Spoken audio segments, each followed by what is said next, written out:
сен қатайып тұрмағансың ба? Денені тырыстың. Түсінді ма? Бәрі қатайып тұрмаңдар. Ол тренировкада барлығы сол үйрену керек. Қазір осы үйренбесінде жақсы нәрсе қиын болады.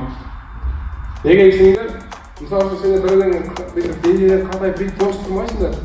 Ол саған істей алмайды дұрыс па? Істегеннің өзінде сен денең бір жер ауырады.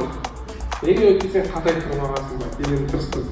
Келдіңдер отработка істейтін кезде бос тұрыңдар, бос. Қорықпай бос тұрыңдар.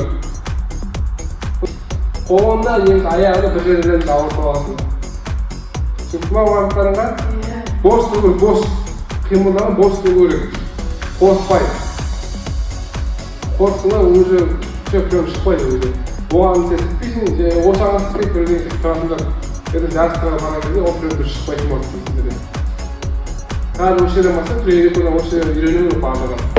Түсінікті ғой?